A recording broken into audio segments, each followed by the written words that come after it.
Hello everyone and welcome back to my channel. In this video I'm going to explore whether you need a Ricoh GR3 or any kind of Ricoh GR in your life if you have other cameras in your arsenal. And it really depends on what you want your camera to do really, and whether critically you want a pocketable portable camera.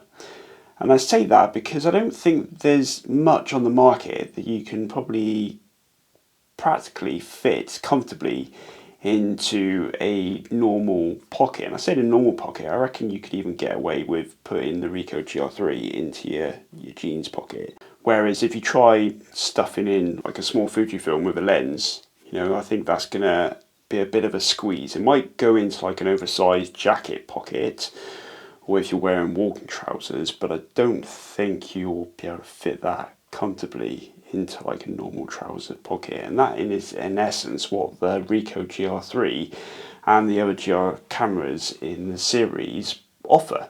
Like after the Ricoh, the Fuji is probably my next smallest camera, so you can still see that there is quite a difference in terms of its size. And I think if you wanted to go even smaller, you have to go back to the original Ricoh GR series. So this is the GR Digital.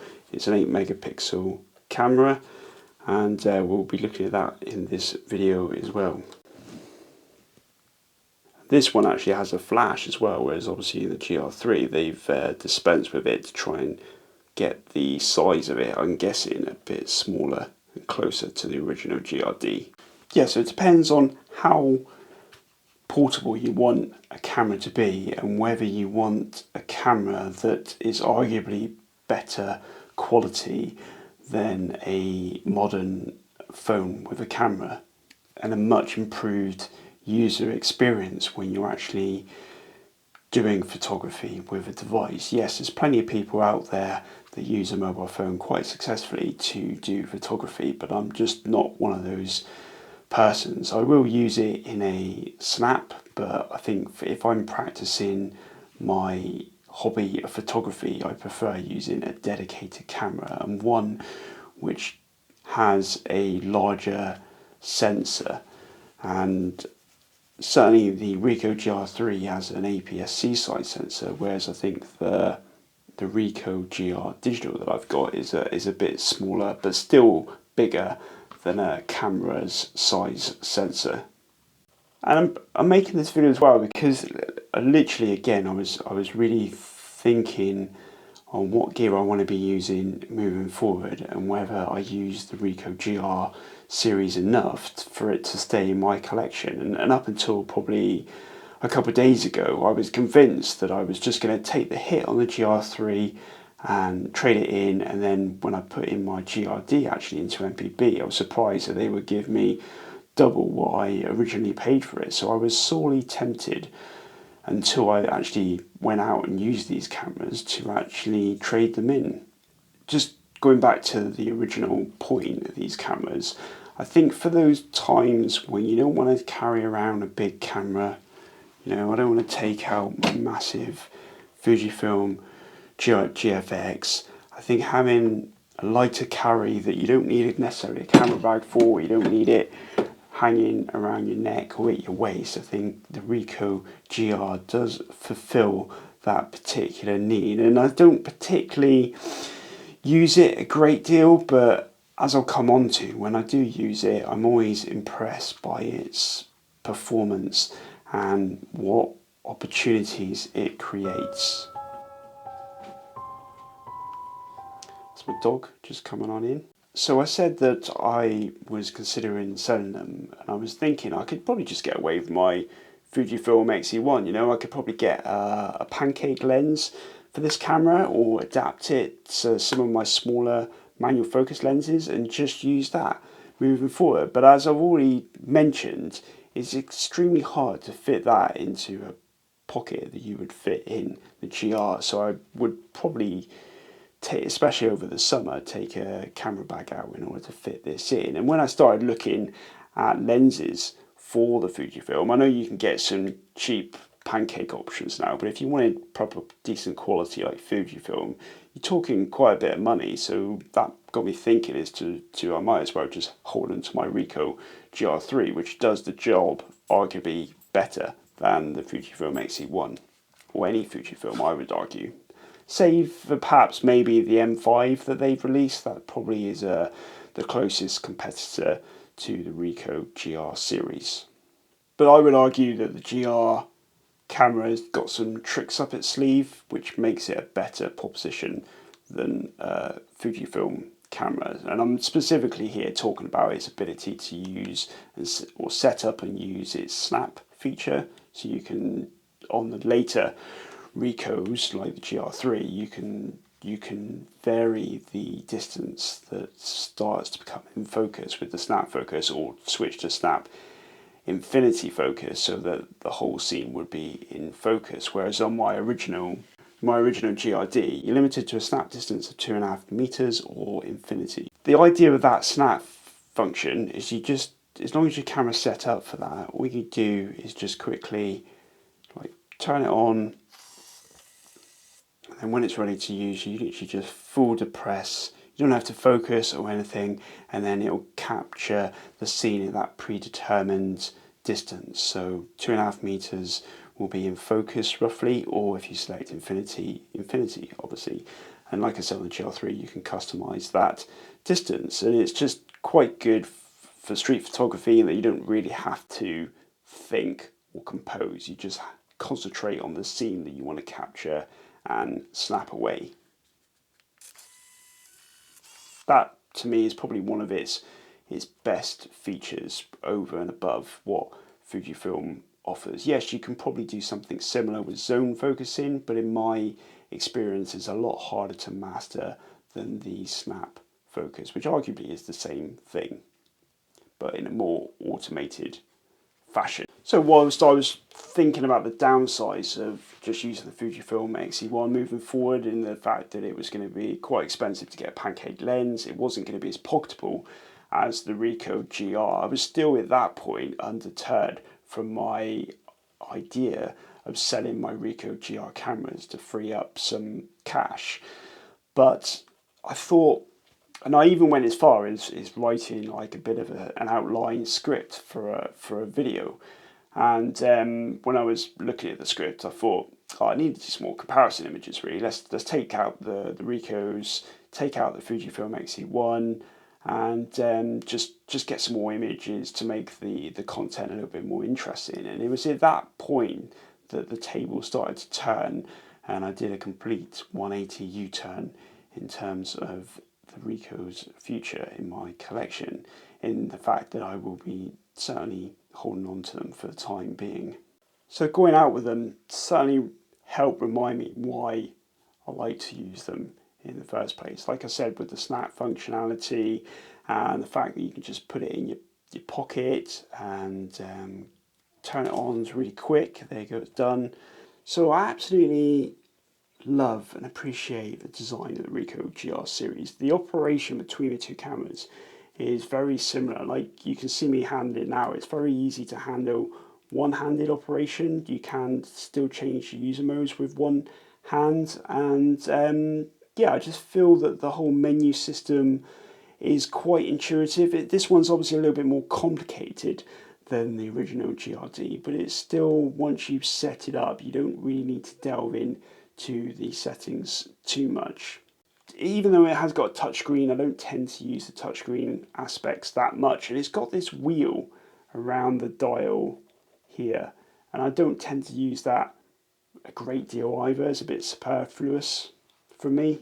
But yeah, as I said earlier, I don't particularly like using my phone for photography. I find the user experience of using a dedicated camera like the Ricoh GR series a lot more enjoyable when out and about, and the output speaks for itself. Okay, from those comparisons that you'll see later on, like if you're just doing small prints, you're not really going to be able to see the difference. If you're just uploading them to social media, you're probably not going to see a great deal of difference. But if you like looking at your images and the quality in them, then the Ricoh is definitely worth having.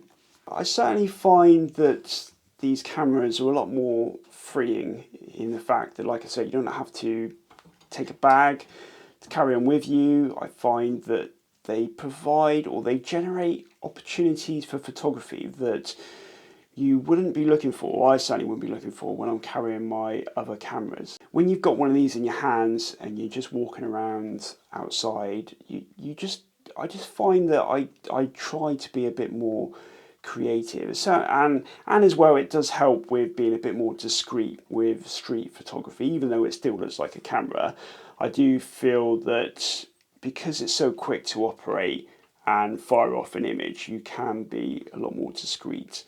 I would say the original Ricoh GRD takes a little bit more work. Like, arguably, I don't baby this one as much. Like, from the GR3, I've got a great leather case, which just feels great, and I just feel that it really protects the GR3 well. But obviously, that's another step in that when I go out, I have to take it out of its case first before it's ready to use. But because my GRD is a bit older now, I just put this in a pocket as it's intended, you know. So literally, I just have to get out, turn it on, and then it's ready to go.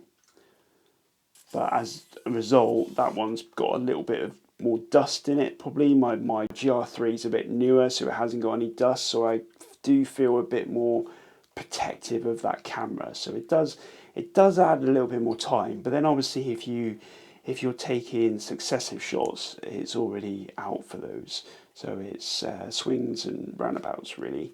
I find as well that there's a lot more latitude in the dynamic range that the GR3 captures, this one being only 8 megapixels and a smaller sensor. I do feel that you have to just watch that it's correctly exposing and metering a scene, else you might, and I have done in the past, just end up with a scene which is completely overexposed because you've reached a limitation within the camera. Plus as well, even though this does have an LCD screen on it, the viewing angles are pretty terrible, and it's probably worse than actually a modern phone is in terms of being able to use it to compose your scene. Whereas I find the screen on the GR3 is a lot more vibrant and bright, allowing you, even in quite sunny conditions, to be able to compose a scene quite well.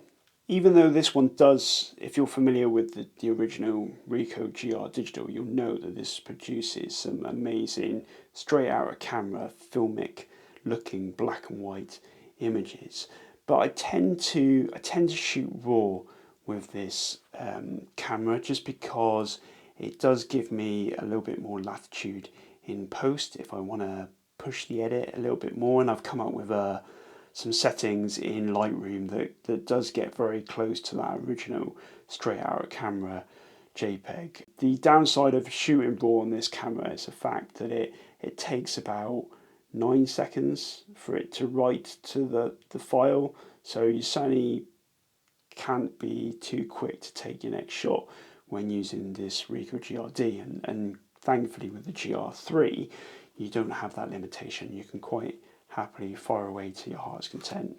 I do something similar with the GR3. I just shoot this in RAW, and I'll come on to why in a little bit. And then I've got like a quick Lightroom preset that I use, which gets that black and white image looking quite close actually to the original GR Digital black and white output. But then obviously this one is 24 megapixels, so it does have a lot more scope to be able to crop and push your files a little bit if you want to.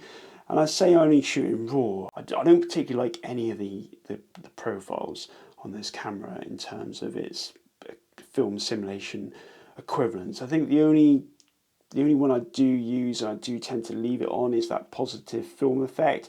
I feel though like if a scene doesn't look good in positive film effect, I really struggle to get it looking acceptable from a colour perspective. Obviously black and white you don't have so much trouble, and I do find the black and white images actually from the Ricoh GR3 to be pretty damn good. I think a lot better than what Fujifilm can produce.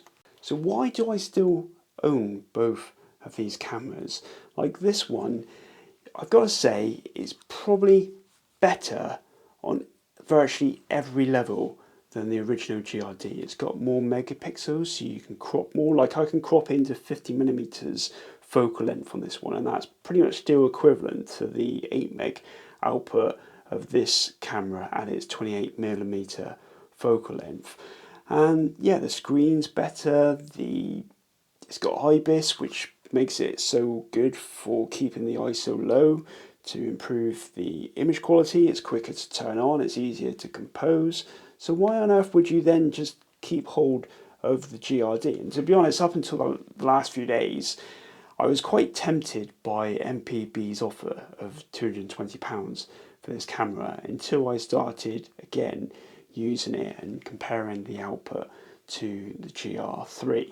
But I do find that the image is super sharp, which is great, and has loads of resolution, but I think compared to the original GRs, it does lack a little bit of soul and character. I would say that the images from this camera are very, very filmic. I know that is a word which is overused these days, but I do feel that because of its design and the noise characteristics, it does have an image that I think is closer to film straight out of camera than it is to achieve similar with the GR3, and that's probably why I'm going to keep hold of the GRD as well. Like in the right light and the right situations, cranking up the ISO as well, you can get some really gritty black and white images that almost help keep me away from shooting film, to be honest, because it's easier to achieve with the GRD. The tones in the black and white image are just amazing, and I've tried to create a preset, like I said, in Lightroom to get the GR3 raw files a bit closer, and I'm 80% there, but there is some magic in those original GRD files that's hard to recreate, and it's a shame that when you import the raw into Lightroom, it doesn't have any camera matching profiles, so it comes up as a color raw image. But you do, like I said, have a bit more latitude to be able to push that file if you wanted to and convert it to black and white and do your edits to get it to a state if you're not happy with the out of camera JPEG that the camera produces. Right, so what I was just going to do now is I was just going to show some image comparisons that I've done.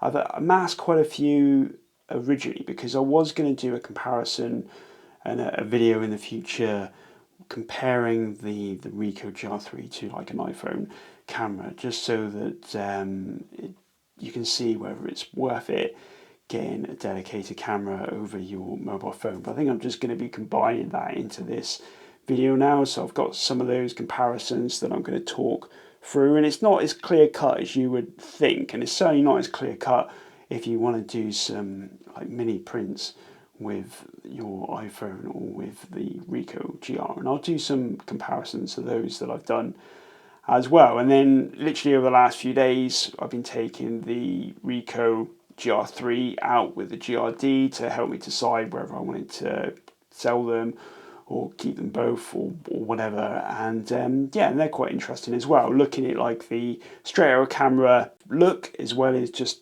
using some of my minor edits to see whether I could get the output closer together. Right, first up are the comparisons between the Ricoh GR3 and the iPhone 13 mini. Hopefully you'll see that the GR3 images are just a little bit more richer. They certainly contain, when you zoom in, a lot more detail. It took me a bit of a while to get the iPhone images looking similar to the Ricoh GR3. They just, to me, on the face of it, just looked really washed out and did need a bit of work in post to get them working right. Obviously, when you print them out, as you can see here, you're not really seeing a lot of difference. As I said before, I just think that the GR3 colours are a lot more rich in their presentation.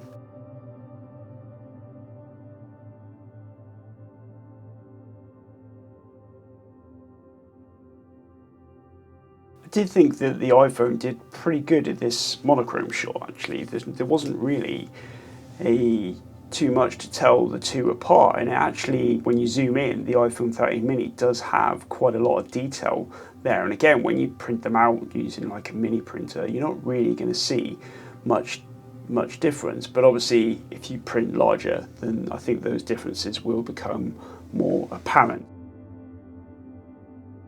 Right, on to looking at the Fujifilm X-E1 images versus the Ricoh GR3, and you might notice that what I did do is these were like pretty much straight out of camera, just trying to balance the exposure, and then I just did a little minor tweak to the Fujifilm X-E1 because I do find that the white balance is slightly off out of that camera, but just as you'll see in here, just a few minor tweaks brings the output looking a lot more to my taste anyway.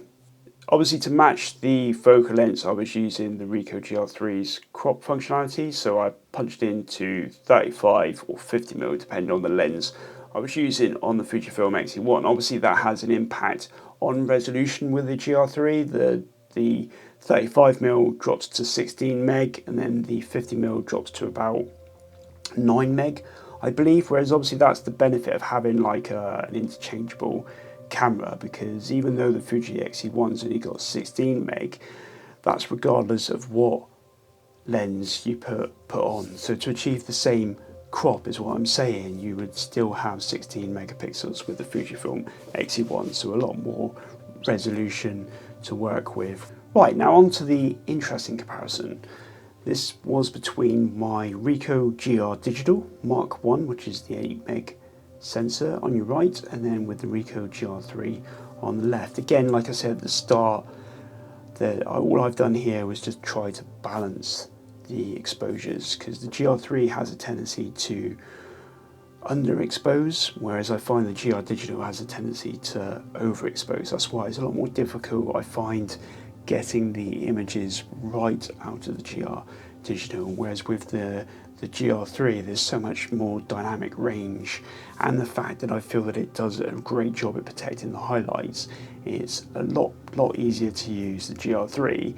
But as we'll come on to, the GR Digital does produce some amazing images. Like, it's got a CCD sensor in it, so it renders colours in a different way, and I do find, as we'll come on to and as you'll see, I do find the black and white images from the GR Digital to be better than the GR3. It takes a lot of editing of the GR3 image to get an output similar, I think, straight out of camera compared to the Ricoh GR Digital. But again, the same with the iPhone 13. Like the GR3, I've got 24 megapixels to play with.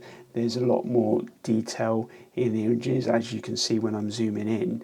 There's just so much more information in the scene if you need to crop in. But if you're not cropping in much, the Ricoh GR Digital does a pretty good job. And hopefully you can see, like with the Land Rover images, the straight out of camera JPEG from the Ricoh GR Digital is just like nothing else that I've got. If you nail the exposure, you don't have to do anything with it. It looks just brilliant. The black and white tones are just, yeah, they're just something else. And even the colour, I think, looks very good. Because that's the problem I find with the Ricoh GR3, as I've probably mentioned already, is if you don't like the look of the positive film effect, I do find it's very hard to get a pleasing colour image out of the camera, and it requires a little bit more editing in post to get something which I'm happy with. Whereas the Ricoh GR Digital, I don't tend to use it for colour, to be honest, because it's 8 megapixels, it's a smaller sensor, noise does creep in quite early on, even in ISO 64 that this camera used on occasion. But obviously that noise has got special characteristics, which is why this model with the Ricoh GR Digital is so popular, because it really does enhance the black and white images that come out of it. so I'm certainly going to be hanging on to the Ricoh GR Digital.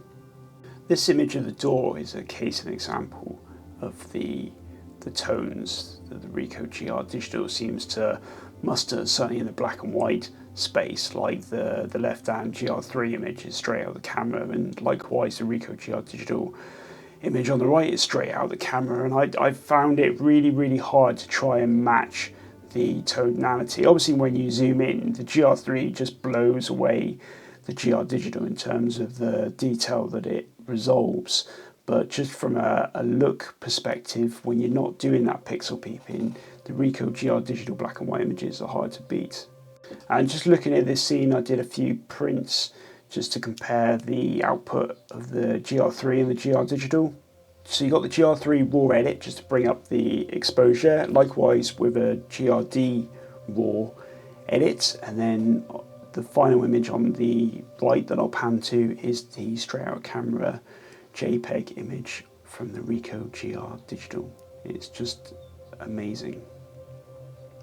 So that's all the comparisons that I have. I'm definitely going to be keeping hold of the GR Digital, and I will keep the GR3 for a time being, but I'll just have to reevaluate in a year or so to see how much I use it, and whether I could probably just get away with that GR Digital if I just feel like the need for some gritty black and white in a camera that I'm more than happy just to chuck in a pocket and I don't have to baby it as much. Anyway, that's it for this segment. I'll move back onto the main video and talk about some other aspects of the Ricoh GR3.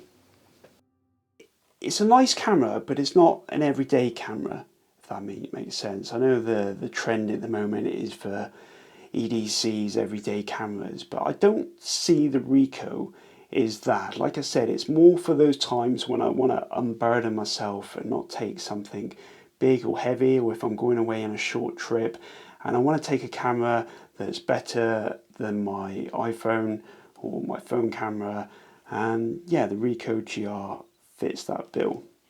From my recent trips out with this camera, it's something I want to explore more of in the future, and that's its ability just to help you be a bit more creative if you're in a rut. And I certainly feel like I want to take these out around my local town a little bit more to capture some scenes that are perhaps a little bit more spontaneous and fleeting, just so that it's a little bit different to what I would normally capture with my other cameras. So the other downside of this is obviously it hasn't got an EVF. That was one good thing with the Fujifilm X-E1, and that's why I was considering this for my GR3 replacement, in the fact that it's got an EVF, a small one, but it's fully functional. So obviously I do prefer composing images with a viewfinder. I find it certainly helps when it's like harsh light, but I get why they did it with the GR3, because it would make it bigger and less cool looking, I guess. So, but like I said, I've started to embrace the GR3 a little bit more in terms of the fact that it presents opportunities that you wouldn't necessarily consider when you're using your other cameras. Right, so the other downside is going to be its robustness and its value. I know it seems a bit odd grouping those two things together, but this is not a cheap camera. I didn't technically pay for it outright, so like if you were to buy this now, it would cost you about well over £900, and I didn't pay that amount in one go. Like I had an original Ricoh GR that MPB couldn't repair, and they didn't have any original GRs in stock, so I opted at the time to pay extra to upgrade it to the GR3. But I still feel that I have to baby it a little bit more. I guess because it is quite an expensive piece of kit, I'm always in the back of my mind to treat it with a lot more respect, because I don't know how many knocks it would take for it to stop working, or for dreaded dust to get into the sensor, which then is difficult to clean. So yeah, I do feel that I like having it in this leather case.